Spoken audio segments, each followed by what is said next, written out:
It's Girl Power today on the Music Universe podcast.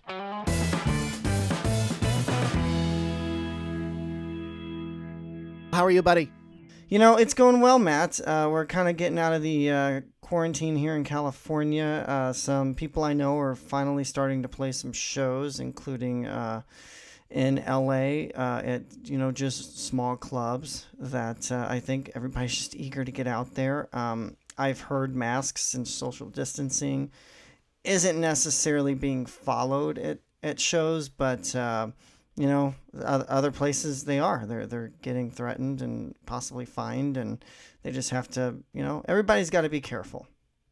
Yeah, I still have to be careful. I've always been very personal, and I'm an open book, and nothing really is off the table. I'm actually still working from home in Pennsylvania. My office for my day job everybody's gone back in a rotating tiered schedule. Now I'm on the actual television production side. Everybody has to be in every day on that team, but on the ad sale and everybody on the ad sales, the magazine, the marketing, they can do this rotating team where some days they work from home, some days they come in. I'm on medical. I have the exact heart condition where if you catch COVID, it's downhill, pretty likely.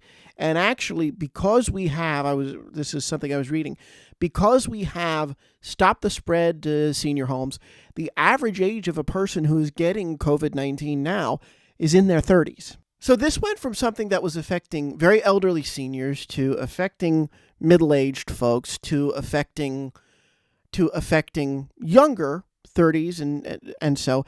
And New York hasn't even fully reopened. They did their phase 1 at New York City. They did their phase 1. Now they're doing phase 2. This is where you're going to probably see Texas level type upticks in the virus. So I'm not going back yet. I'm on a doctor's note.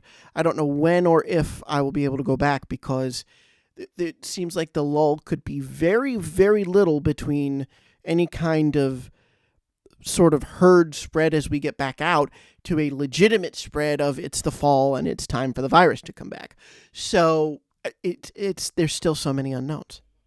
Oh, totally. I mean, even with California opening, I think we're in phase 3 right now. There's so many upticks. Kern County, where I'm at, is on the state's watch list.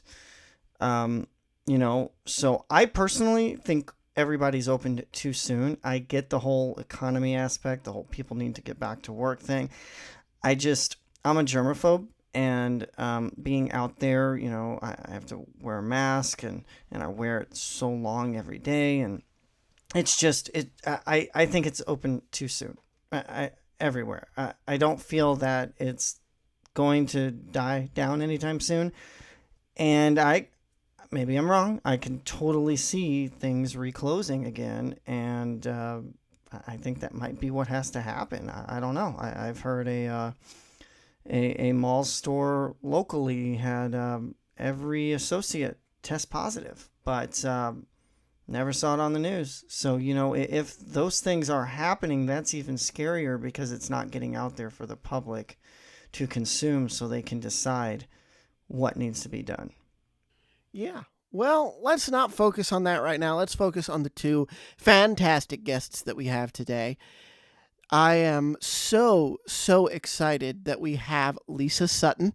She's our first guest. She is the daughter of the iconic Lynn Anderson, who passed away way too soon in just a few years ago. And Lisa has taken on the mantle of her mother's legacy and has now released an anniversary edition of the seminal Lynn Anderson album, Rose Garden, on pink translucent vinyl.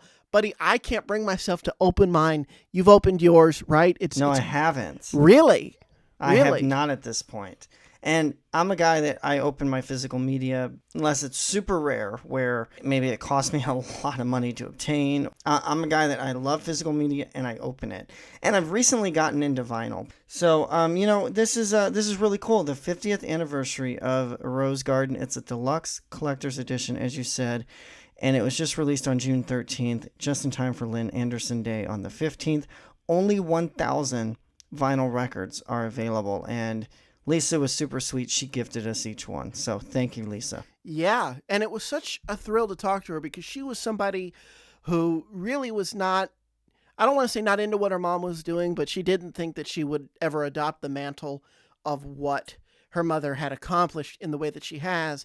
And then Lynn died so suddenly that she felt this responsibility. It was so great to talk to her about her mother's work. She really didn't even want to talk about herself. She just wanted to talk about her mom, but we did get her to talk a little bit about how long it took her to come around to working on her mom's legacy. So here's that interview with Lisa Sutton. Lisa Sutton, welcome to the Music Universe podcast. How are you doing today? I am doing lovely on this rainy, Wednesday. I'm doing great. Thank you for having me on your show. Oh, it's a thrill to have you. Love what you're doing. We love Lynn Anderson's music, of course.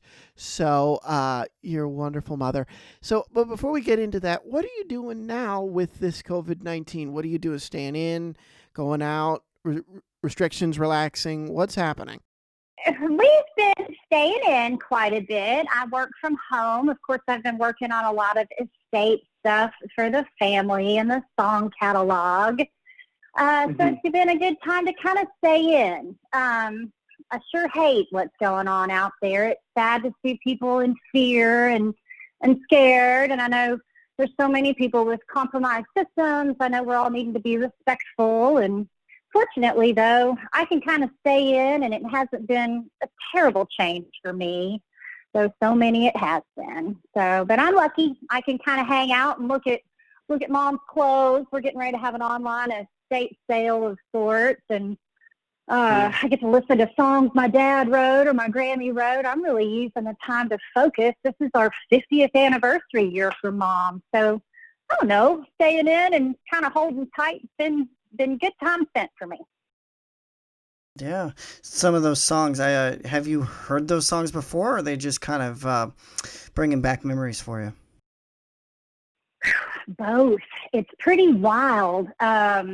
Obviously, my mother was a superstar, and a lot of those fans that I've gotten very close to, I've had to admit that no, growing up, I didn't hear all the album cuts. I missed half of that stuff. So a lot of it is a new discovery for me. And then other stuff is catalog songs of either my grandmother's. My grandmother wrote Merle Haggard's first #1. My dad is in the Songwriters Hall of Fame. My grandmother's Liz Anderson. My dad's Glenn Sutton. And a lot of those songs, I've got over 2,000 songs now in our repertoire. Wow. And yeah, a lot of them I had not heard. I was listening to Madonna and Duran Duran. Last thing I wanted to hear was family catalog. And I'm kind of glad because it's okay. Now I get to relive learning what they were doing. There's an excitement to it. It's fun. Sony's been putting up some of the older records onto Spotify and Rhapsody and Pandora. We're doing this whole push to the DSPs right now. And I am hearing all of them, and I can get to go jump on the Front Porch page or Mom's fan group pages, and I'll be like, wow, this is the first time I've heard this. And, they'll just come on and be like, oh, that was my favorite song. It's neat. I'm so enjoying it. The new experiences for me and the new learning has been the silver lining to it all. Yeah, and probably growing up with it, like you said, probably wasn't like, oh, this is kind of boring. But as you grow older and now as you look back, it's more appreciative. Sure. Yeah, as a kid, yeah, in high school and so, oh, Mom, I want to hear that. Yeah. And now I'm just like, God, I wish she was here that I could ask her. Or I wish I could call Dad and go, why'd you write that lyric? I just, so I suck into the stories now, too, when I find old interviews and things and the tidbits that they were talking about. I really have, I've developed a new pride for them that I just didn't have before. Part of me, not that I didn't love and adore them when they were here, but it's just a different thing now. It's a respect. I feel like it is my obligation and my duty and my sheer pleasure to kind of go through and learn more now. Like I am digging it. I'm digging it. I love it. My family coined kind of the late 60s and 70s of country. Yeah. It certainly did. It's such a privilege. So I don't want to take that lightly. I'm trying to do the best I can to make sure that I wrap it all up and have this lovely set of Anderson Sutton memories and catalog to keep putting out there for a future. If I don't get it in the digital streaming, and if I don't kind of have it available for the modern world, we're right in those tides turning right now. So if I don't get it in there, it never will. So I feel very proud of myself doing all that. I've worked my butt off. I've not done my own business for a year or two now, just really settling into trying to be proactive on them. And I think for a long time, I kind of grew up I didn't want to ride on my family's coattails. Yeah. So I had my own business for 15 years, and I was doing graphic design and making CDs and album covers for all the bands on the road. I've done some of my mom's records and her album covers later. Did grandparents stuff, have done a variety of artists. So I was really trying to be my own person. And now, after all that, I've just fallen right back into it. Here I am. I'm Granny, Dad, and Mom all wrapped up in one little ball. Not a problem with that. I love it. Well, it's interesting you say that because you have thrown yourself into it. Did you, these 1,000 limited edition vinyl copies, these pressings for Rose Garden, the 50th anniversary, the vinyl is going to be a translucent pink. Did you have a hand in designing that vinyl? And Buddy, I can see his eyes going wide because he just loves vinyl. What was your role in the creativity of these limited edition Rose Garden vinyls? I did it all, top to bottom. Awesome. Really? And I'm really proud. Yeah. Wow. Yeah. So, I'll get emotional about it. This is one of the best things I feel like I could have done, and I'm finally getting to see it between the rose bushes and seeing some things on the DSP and then having this album come out. I haven't even gotten to see it yet. They've actually just sent me the message today. It's ready. So when I get off the phone with y'all, I'm going to run over there and pick up my 1,000 copies. They've been sitting for 8 months. We've been waiting for them to come out of the system. Wow. We licensed the master with Sony. Sony remastered everything and brought it up to par. Then we took it into the vinyl studio, and they did a lot of love to it. The new vinyl players now can pick up frequencies that the one in the 70s didn't. So they're able to kind of master for that. Then pink is kind of an anthem color for Mom now for some reason. I think she chose that somewhere pink has come along, and it's her roses are pink, everything's pink. So we did this translucent see-through pink, and the guys over there at the vinyl plant are like, well, yeah, we've never really used this color. And he pulled it out because he knew some of the art I'd been sending. He's like, what do you think about this? And I was fainted. I was like, that's the one. And he was like, all right, we hadn't even done any on this yet. And I was like, cool. I love that. And then the liner note on the inside, there's a paper sleeve that wasn't there before. So we went and did a lot of liner notes on the inside. And I've gotten quotes from people, and Clive Davis and Reba McEntire and Paul Williams. And so everything. We did the art, we did the design, we did the packaging, and it's going to be beautiful. I can't wait. June 15th is the street date. And where can folks get these? Because I've got to get me one, especially since you said you got a quote from Reba on there. I've got to add this to my collection. It's LynnAndersonRoseGarden.com. So go to the website. We have a new website up with her complete discography. And then in the shop, starting June 15th, we'll turn on sales for the album. And that's going to be a great collector for anybody, especially country music fans. But you mentioned it took 8 months. Was that just from start to finish, or was that just the manufacturing? Well, we had a couple of months in gathering the design, getting the master ready, getting the licenses done, getting the quotes together. And then by the time we got it into production, I mean, Nashville has one of the only vinyl pressing facilities in North America. Mm-hmm. So they've got a huge line that you got to stand in to get your stuff. Mm. I was actually a little concerned that, it takes some time, and I knew that. So we started ahead. I knew. So I went ahead and kind of got everything done back 8 months ago, got it in there. I guess it's been sitting workable and ready to rock for the last 5 months, right before Christmas. But then COVID hit. Yeah. And then I was so concerned because, they canceled Record Store Day. So like Maren Morris and Margot Price and Justin Timberlake and Jack White, like all these dudes that put out their big records on vinyl are coming through where I'm at. And I thought, oh, God, I'm never going to get my record because when they open their presses back up, they're going to have a lot of big stars hollering for their stuff and a lot of their main labels. Mm-hmm. So I was very worried. However, I think they knew how excited I was because they're here and I could go over there and approve proofs and be a goober about it.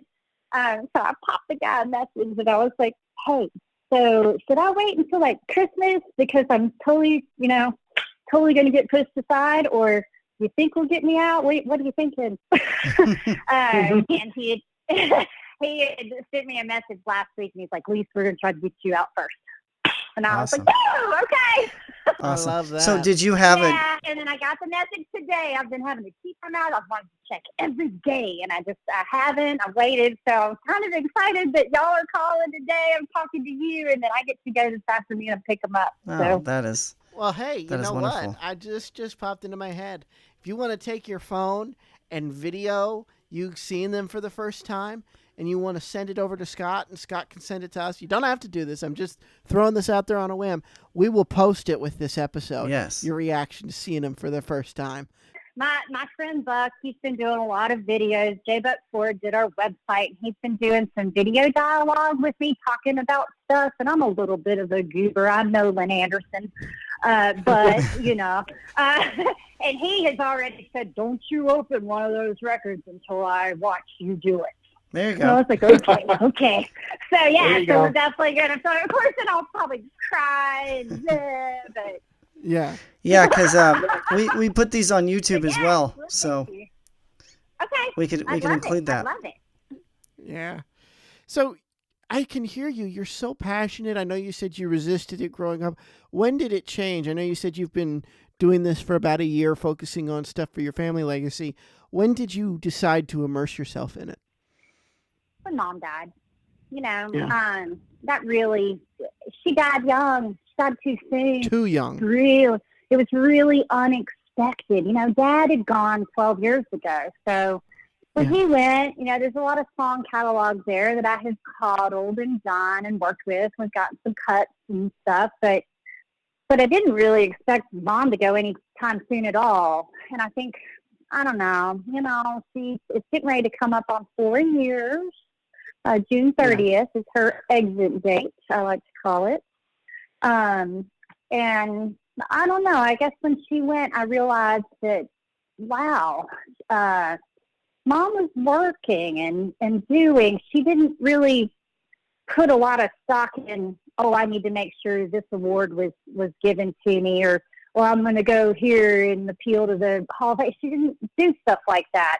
I mean, after she passed, we went and got her platinum record pulled, and stuff like that. I feel like now as her kid, I'm taking more of a starry-eyed view of it or something. I want to put that star quality back to her, because for her, she was just Mom and singing and riding horses and living a life. Mm-hmm. Yeah. Somewhat. So I don't know. I felt like I needed to honor her when she went. Mm-hmm. She should still be here. And she had just done the Bridges record, which out of 50 records, she had never done a gospel record. Well, then 2 months before she died, she released a gospel record, and it is the coolest record. It is so beautiful. It's like her swan song, and then she left the building. So I don't know. I just felt like a lot of pieces fell into place there for me. I was already kind of moving towards music because of Dad. But when she left, I kind of took the reins. I decided, okay, we need to put a face to the songs, and Mama's got a pretty face. Oh yeah. And it's made sense for me to really these last couple of years, to get involved more actively with her legacy. Like while she was here, I wouldn't have dreamed of working a legacy. She's it, She was doing her deal. But now that she's not here, I'm doing a different type of legacy for her. I hope I'm doing the right thing. I feel like it was, what artists can really talk about themselves is, I mean, sure, a lot of them can talk and do, but I don't know. I can talk about Mom pretty good. I think she was fabulous. So I'm going to brag on her more than she would have bragged on herself. Oh yeah. For me, it behooves all the song catalog. People don't realize that half the songs Mom recorded were written either by my grandmother or my dad. So for me, there's a little bit of a double impact there. You bring awareness to Lynn Anderson, you bring awareness to a publishing catalog. Yeah, absolutely. And it's interesting. You could talk about your mom and you know her. I'm curious what you think she would say. And I mean, she did not pass too long ago, so maybe she did have thoughts on what has happened to country music, what country music has become today, and the crop of female artists that are out there, Miranda, Carrie, etc. What would she say about country music, in particular the females in country music today? I think that she was a ringleader for the ladies. Oh, My mother was one of the first females to ring a lot of bells. She opened ceilings for some of those chicks. It wouldn't be there if Lynn Anderson hadn't have sold out Madison Square Garden first, had been the first woman on nationally syndicated television before Wilk. For her to come out and be the mutual country girl, but then also have one of the top crossover hits of the time. She was one of the first to ever do that. So for Mom, when she saw Shania, it took Shania Twain 20 years to break Mom's record for the longest run at number one. Yeah. When The Woman and Me by Shania Twain came out, Mom's record was finally broken. So I think that Mom would be like, bring it for the girls. She loves that. And I think she's fine with the pop sounds and the different things. Mom was very open. Hey, Mom had Tina Turner perform with her on the Grand Ole Opry stage. She asked, Charlie Pride to come. When Morrissey came to town and played the Ryman, he asked for Mom to come and open the set with him. That's awesome. So Mom was very evolved, I think. I think she was always trying to, the cover songs she chose on some of her records, she liked being outside of the box. So I think she would love where it's all going right now. She had no problem with that at all. Oh, that's fantastic. Yep.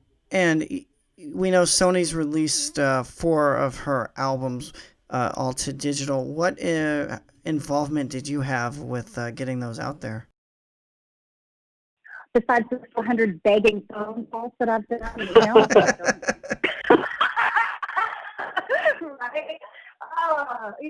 I'm the one talking about it. Hey, got 22 records with Sony, right? We've got 22 full-length records with Sony, and there were only 4 available online. So it really hasn't been that hard to say, come on, guys, let's get a few of these up there. We need to, because she had a lot of other records besides just her Christmas record and her Rose Garden record, not to mention that I've got songs in those. So it's very important to me. So Sony's been a dream. They're doing what they can. Everybody's on them to do it. So they've gotten me 4 so far. We hope to have more in the pipeline. We're working on all that. I try not to be greedy or too pushy, but I'm certainly not opposed to begging and pleading. I just know that today when I go pick up my vinyl records, I'm taking beer and cookies. Send us some too, will you? I've got a big old box teed up for the guy and the girl at Sony in New York who've been helping me out too. When I get the record, I'm gonna send them stuff and thank them. I'm trying to be appreciative and thankful and and steadfast that we're doing the right thing. If you'll get it up there, I'll help you promote it. Absolutely. What I was going to ask is, any idea why it's taken them so long to get her catalog finally released digitally? No, except that there were so many of them sitting back there, and there's 1,000 other things going on. I think the older catalog is still, they've got, I hear that, they're trying to get Bobby Bear's stuff digitized and up there. They're trying to get old Loretta. I mean, it's just constantly people at them asking. So we had just never asked. You ask and you shall receive. Like I said, Mom wasn't going to go out there and she was already a celebrity in her thing. She did her live shows. She did her interviews. She wasn't worried about that catalog and making sure it was available for streaming. She's more worried about going and getting on a horse and riding around in New Mexico. Or going to get in a showdown in Europe. Whereas for me, I can't dance, so I will try to get catalog up online for other people to sing and dance to it. Well, this has been a pleasure. I cannot wait to hear this record, to see this record. Please make that video of you unboxing it or going to the factory, however you want to do it. We want to see it, because your passion for your family's legacy and their work is just coming through in spades, just even in talking to you. So thank you so much for taking the time. This was an absolute thrill. I cannot wait to get my grubby little hands on a copy of this limited edition vinyl of Rose Garden. One of the best country songs of all time, in my opinion. And thank you so much. This was such a thrill. All right, guys. Thank you so much for having me. And I can't wait to hear the show. And I'll send you a record when we get them. A lot of information there from Lisa, and thanks again, Lisa, for joining us. And, we're keeping it female themed. We've got even another great country female legend with us. Queen Crystal Gayle. People, she is just fabulous. The thing about her, and the thing I love about her, is we focus on the Dollies, we focus on her sister, Loretta Lynn, we focus on the Tammy Wynettes. Crystal was the one who broke through with a pop hit, a number one pop hit that started as a country song, went from country to pop, was crossover. So the reason we did it like this is because Lynn was a trailblazer in the same way, but it was Crystal who paved the way for Lynn to be able to have the success that she did. So that's why we wanted to do them both together, because it is honoring the women who trailblazed for the women that are in this industry now. And it was just such a treat to get to talk to Crystal Gayle. She was absolutely fabulous. Yes, and we learn a lot from her, so here's that interview. The iconic Crystal Gayle, welcome to the Music Universe podcast. How are you? Oh, well, thank you for having me, and I'm doing great. Well, thank you for being here. How are you holding up during this quarantine? What are you doing to occupy yourself? Well, cleaning closets, doing some music in the studio. I have a studio at my office, and so my son and I. So we can quarantine away from each other if we want. But it's something that who knew was going to happen, and we wish it hadn't. But you have to, just live and be part of everything and try to make it work. Yeah, totally. When you're working on new music, are you doing some like remote sessions like a lot of artists have been doing? Remote work with different people wanting to record together. So they send me their tracks and we work that way. And, it makes it easy. And it's, nowadays, you can do a whole album on your laptop if you wanted. So there's just so much music out there and so many entertainers, and they're doing what they love to do, and they're doing it in the way that fits the way that things are now. When did you first realize that this was going to seriously disrupt your touring schedule, your recording schedule? We're 3 months into this now. When did it first hit you, back in March or February? Well, I was in actually California in January. And, that was just that little talk about things. And I came back from there, and I got a very, very bad virus that threw me down for about 3 months or 3 weeks. And who knows what it was? I just know I was really sick. And then I went back out and worked at the end of February, but I could feel people starting, something going on. But then when we got back from there, it was like, okay, everything was canceled or moved. Mm-hmm. That, it was something that it is scary having a virus like this out there, and having it, I'm sure, manipulated, that turned it into something else. That Mm-hmm. it's in this world we can do so much, and this is something that who would expect it? I'm glad that President Trump closed the airplanes, had them stopped from the different countries, because that's what it brought it in the first place. Yeah. Mm-hmm. So do you think you had it? Do you think you had it in January? No, I don't know. It was just a bad, it turned into bronchitis, and whatever I had, it was just something I've never had before. And I've had the flu many times. But, I did actually get tested, and they said that I had no antibodies. But who knows with this, if it can come and go or what, because I've seen people say I had it tested and it was, and then I had it tested, it wasn't. So who knows? It's just something that whatever I had, I hope no one gets, because that was pretty bad. Yeah, I've heard of the symptoms are just horrific if you have if you're not well whenever you do get it, your immune system kind of messes up even more. But glad you're doing better. And what do you expect when concerts do resume to touring? How do you expect changes across the industry? But are you prepping already to make some changes to your concert schedule whenever you're able to resume? I am looking at different things with just the travel. Flying, we do quite a bit of flying as well as busing, but flying is a little scary for me thinking of that now.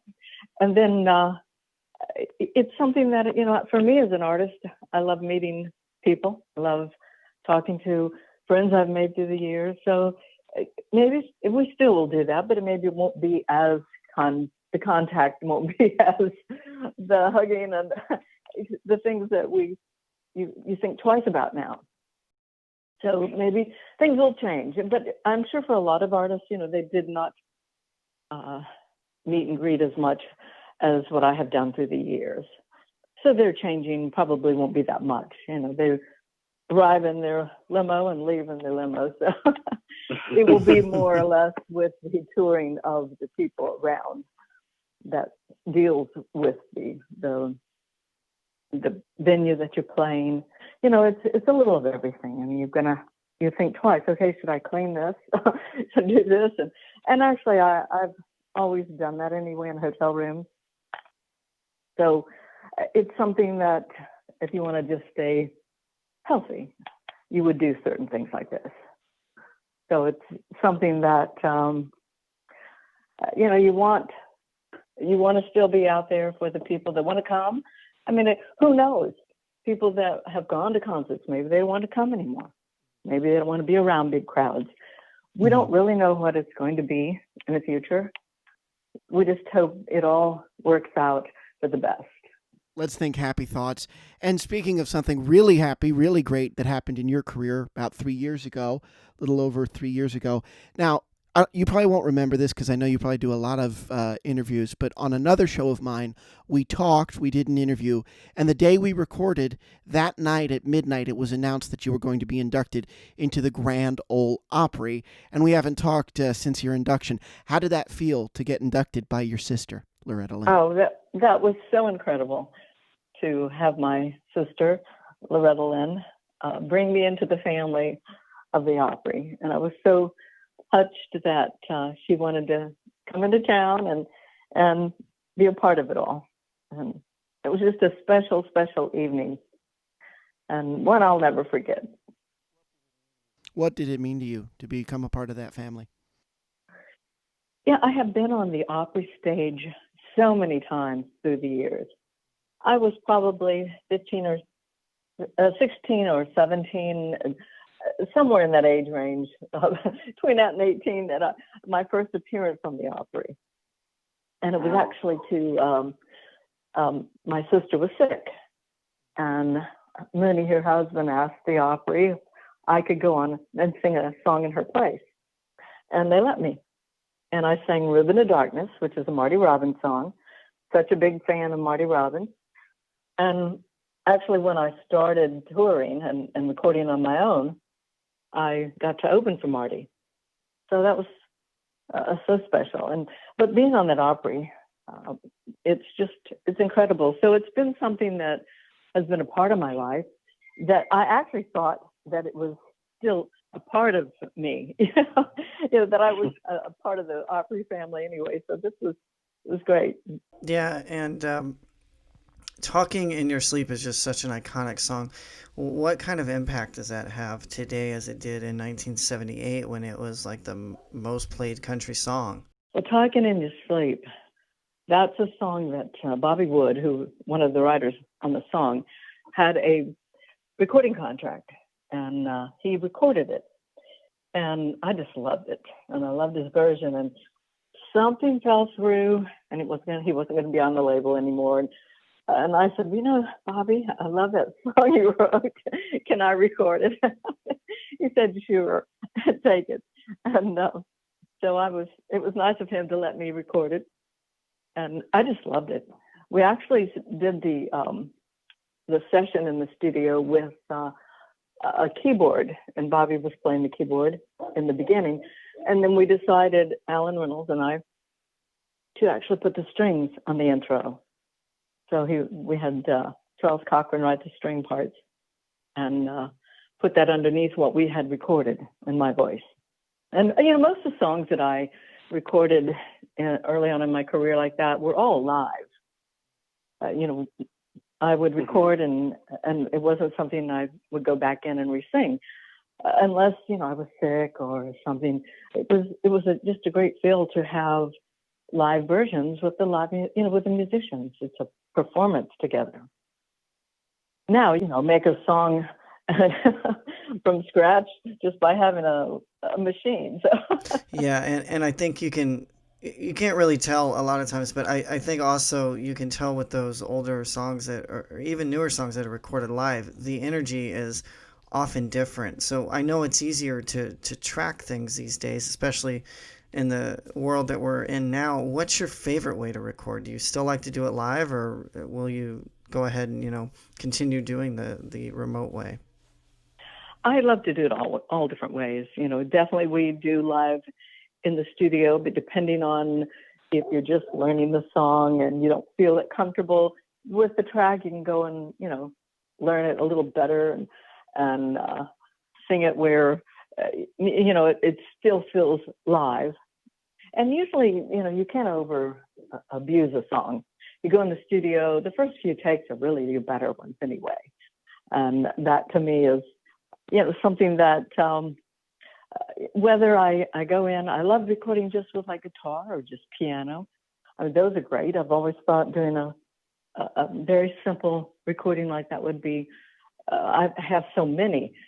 Actually in the can that I've already recorded, and they were just more or less work tapes, which they would, hey, I'm thinking of this song, let's put it down. I could release those, but all recording is fun. I do feel that the analog way has a little bit more warmth. It has more of you can have more feel in a song when you don't overabuse it. With digital, you can overabuse it. And sometimes I think you can take out the feel of the song. Yeah, I agree. Yeah. Did you feel that any of your music lost stuff when it got digitized, that it had to be remixed in any way for iTunes? Did you feel it lost a little bit of that? I wouldn't know, because usually when I would record something, I'd say, I'm not listening to it again for a while. Yeah. As far as pulling it up on iTunes, well, I'm not wanting to do that. Let me put the record on. I had other people that would probably you do that. I'm not real good on the computer. I'm not, all those things. I try. I usually delete more things than I mean to. And it's just, I'm more musical, I guess. But it's music business is a great business. It's I've always said that music can heal. That it reaches boundaries of words. It can reach in and get that heart, and that's what I love about music. Yeah. It can do so much. It really can. Absolutely. Absolutely can. And you just actually teamed with Charlie Daniels and his new band, the Bow Weevils, for a digital kind of a star-studded who's who of country music video. Can you tell us about that? That was fun. It's I love Charlie, and I've known Charlie a long time, and he actually was on my CBS television special, one of those that I had done, and I did his volunteer jam, and he's just a great musician, a great person, and when they asked if I would like to be a part of it, I said sure. It was fun. Yeah, and also Alabama's Randy Owen, the Oak Ridge Boys, Ray Stevens, Larry Gatlin, Rhonda Vincent, Lori Morgan, Colin Ray, T.J. Shepard, and T. Graham Brown joined in that. That was a lot. Watching that was just seemed like it was a lot of fun for sure. It was a lot of fun. A great song. Just it's so much energy, and it is, like you said, so much fun, and that's what life really should be for everybody. It's fun. And not as serious as we make everything. Mm-hmm. Yeah, I agree. And I want to talk about, but I do want to talk about something serious, and that is the fact that you are, we all bow down because you are a trailblazer for women in crossover country in general, and in pop. We actually also spoke with Lisa Sutton, Lynn Anderson's daughter, and I think she talked about a little bit about how you paved the way for her, and she kept that going, paved the way for other women. Who do you see today are the trailblazers for country music? In women, yes. There's, I think Carrie Underwood is one that I think she has, she has great standards. She's just a really sweet person. And I like that about her. I mean, of course, her voice is incredible. But I think she has things that stand out in her life that I think is great. That's a great example for young girls to look up to. And they see, her beautiful voice and her beautiful gowns and all this and that, but they see something beyond that. They see the heart. And I definitely think that she is one. But, in different types of music. For country music, there's so many out there now, but there's so many that come and go. You can have the big number one and you don't know them because there's just so many. And I'm not saying that mean-wise, it's just that that's the nature of the business now. I was lucky that when the time, I did so many television specials. And I did Bob Hope, Dean Martin. I did all this television that we don't have those wonderful shows like we used to. Now there's so much. I am I flip the channel. I don't know what you call that. Constantly. I can't watch something more than 10 minutes. My husband pushes me out of the room. I have to go to another TV. I'm just one that, because there's so many things. I guess I think I'm going to miss something. I don't know. But, unless it's Rambo, I like Sylvester Stallone. I like Chuck Norris movies. I like those. So, I will watch those. Taken's one of my favorites. But it's for TV and for any of this, it's, I love the shows in the past, but that was, when we had less channels. Now that we have so many, that's why they don't have the wonderful specials that are so huge, because there's so many things you can watch. Yeah, well, have you thought about maybe doing a new show, maybe teaming up with Ryman and Circle TV? I had never thought about it. we enjoy doing what we do. We've been on the road, and I still enjoy doing the touring. But we know how to pace it. There's so much out there we can do, but that might be a lot of fun. And maybe just doing a little show that my sister tried for a while, and she did it for a little bit, doing a little talk show. And it does take a lot of time, and sometimes you don't want to do that. It's like settling down in one place, like in Las Vegas, for weeks and weeks and weeks. I just never could do that. And some people can. That was just not me. Are you still sitting at home? Are you going stir crazy, wanting to get back out on the road? Is that still that fire in you? Well, it's something that I miss my friends. That I know I get the emails and say, "Oh, I wish this wasn't canceled. I was wanting to see you." Or we travel. We'll still do some traveling soon. Nashville, you can tell it's opening up more. And of course, you go in the store, you have to have your face mask on. Some do, some don't. But it's, for me, at my time in life, in the sense I know this virus that's out there now is like it attacks, and that doesn't do good things for older people. So you wonder, okay, should we go there or not?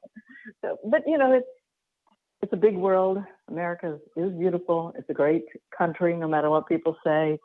We have great people. I have met them through the years, all over the place. And, it's not what is out there on the news that I see all the time. And it's like, come on, America is better than this. Yeah, I agree. Certainly. Well, before we let you go, we would be remiss if we didn't talk about your biggest hit, your signature song, the song that proved that women can cross over from country to pop, Don't It Make My Brown Eyes Blue. I have to ask, when you were doing that song, when you were recording that song, did you know that it was going to be as mega hit as it was? No, I didn't. It was a song that I almost didn't get. Alan Reynolds had been talking to the writer of my first number one, Richard Lee. And he was sort of down, and he said, "Can I play you some things, Alan?" And I said, "Okay, I'll come over and listen." He played him some things, and he said, "Have anything else?" And he said, "Well, I have one other song that we're going to send to California for a couple people." And he said, "Well, play it for me." He played it, and he said, "You're not sending that song anywhere." So we almost missed that one. And it was a song that when we went into the studio, it was the very first take. We did record it again, but that was the first take that when the machine went on. I did try to re-sing it, but it didn't work. It was a performance with a musician. So we just left it. Alan added strings, and that was it. It was a special song. Well, I knew it was a special song. I didn't know what it was going to do. And when we were trying to figure out the first single, I went to the label and I said, I'd really like this song. And they always wanted to open with an up-tempo. And I kept on, and finally they gave in and let me have it the first single. And I think they're probably happy they did. Oh, yes. I know you are. Those songs don't come around very often. And I'm so glad I got one of them. Mm-hmm. That's fantastic. It's fantastic. Well, what's next for you, Crystal? Well, I'm getting in the studio. I am going to do some more recording, working on a few things, just having fun.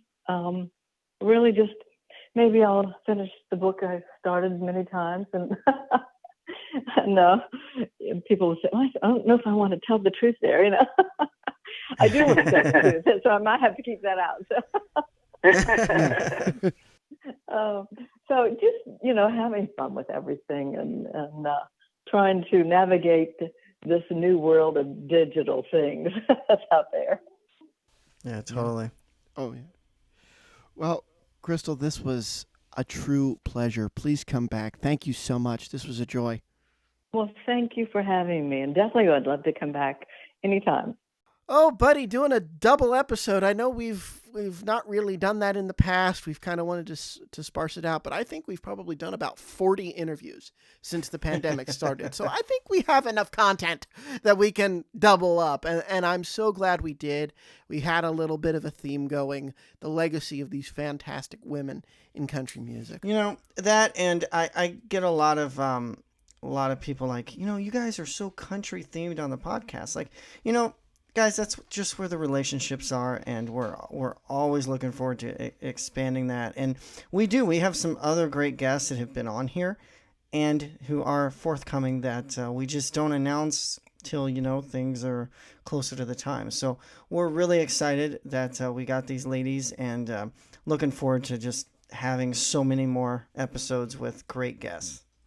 Yeah, absolutely. And I have to say, if you want to see a hip hop artist, a pop artist, some of these artists who become reality show stars, the place to do that is with our lovely, lovely, lovely, energetic ball of just fire, spitfire, Miss Brittany Vance does our Instagram lives. You got to be following us on Insta. You got to follow us on Facebook and Twitter in order to see when those Instagram lives are going to be, because right now, Buddy is dropping some episodes that we recorded back in March. Shocker. So, and now we're doing this in June. So we are not cross-promoting our Instagram lives with our podcast. You have to be following us on social media, seeing what the news releases are, seeing when our announcements of podcast episodes. We have a new show called Weekend Notes now that I've started doing. You got to see all of that by following our social media. This podcast is just one piece of everything that the music universe has really been able to become, oddly, thanks to this pandemic. Yeah, I will give the pandemic credit for that. And, but, it's fun. It's great. It's, really cool to just sit down and, whether we have a guest or not. And thankfully, because of the pandemic, we've been fortunate enough to have many, many guests. And we hope that continues because, we're getting a lot of these under our belts and speaking with a lot of people that we've just grown up loving, and us, introducing new artists that hopefully people will grow up loving. Absolutely. Absolutely. Well, that is it for this episode of the Music Universe podcast. I'm Matt Bailey. And I'm Buddy Yon. Thanks for listening. Keep checking out themusicuniverse.com and definitely follow us on all of our socials at The Music Uni for more.